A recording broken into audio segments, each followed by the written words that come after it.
If the Palestinian cause is so noble, why won't a single Arab country take them in?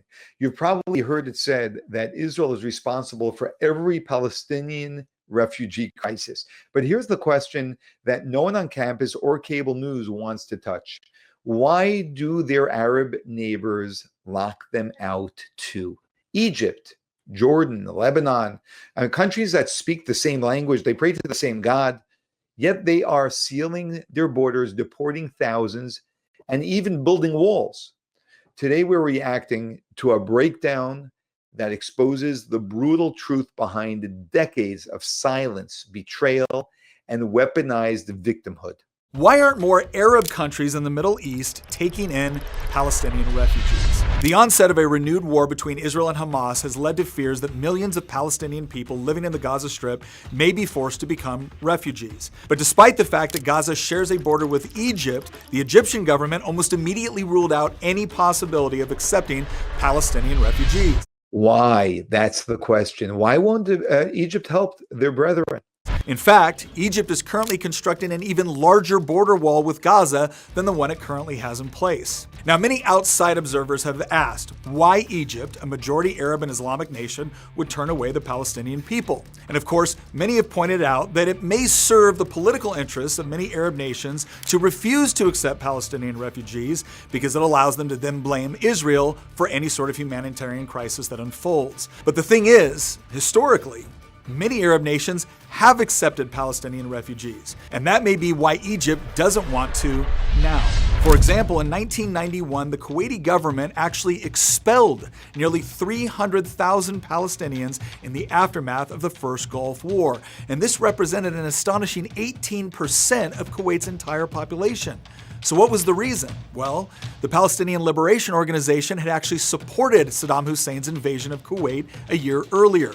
And this support only grew after Iraq began attacking Israel with rockets throughout the war. After Kuwait's liberation, the government considered much of the Palestinian community to be complicit in the Iraqi occupation of their country. And in response, nearly all Palestinians were deported in just a few months. And this wasn't the first time something like this had happened. So there's a history that the Palestinian people have, which he's breaking down right now, of going from nation to nation and creating a Trojan horse in that nation and creating havoc and creating civil wars. Decades earlier, the Palestinian groups operating in Jordan had come to openly call for the overthrow of Jordan's monarchy in the aftermath of the Six-Day War. At the time, the PLO maintained its own separate army on Jordanian soil and used that armed force to sow chaos. Armed gangs of PLO militants drove around the capital of Amman, robbing families and businesses in the name of collecting financial assistance for the ongoing war of attrition against Israel. When members of the Jordanian police and army tried to defend their citizens from these attacks, they were attacked and killed. The Palestinian political network operated as a state within a state, with militants repeatedly using Jordan to launch rockets into Israel. The Marxist-Leninist Popular Front for the Liberation of Palestine even went so far as to hijack multiple planes, diverting the flights to a Palestinian-controlled airfield in Jordan, where the passengers were held hostage. By September 1970, the Jordanian army had finally had enough. A full-scale war with the PLO broke out, and after 10 months of fighting, the Palestinians were driven out of the country. Yet, as a parting gift, a Palestinian terrorist group known as Black September assassinated the Jordanian prime minister. Sadly, the story doesn't end there, because the PLO then moved into Lebanon, where they allied themselves with Marxist and socialist movements that were seeking to overthrow Lebanon's conservative Maronite Christian government.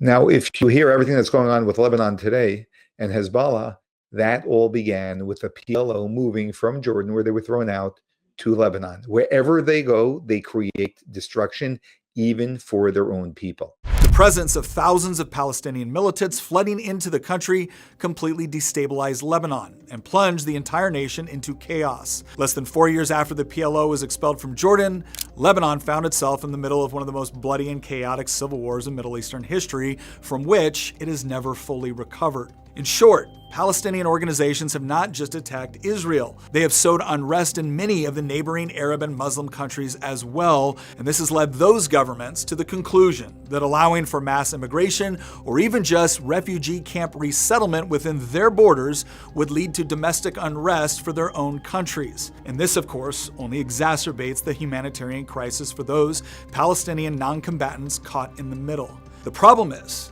as long as terrorist organizations like Hamas and others are elected to represent the Palestinian people, their plight will most likely continue, as neither Israel nor apparently the surrounding Arab nations want to see their own populations threatened by terrorist groups.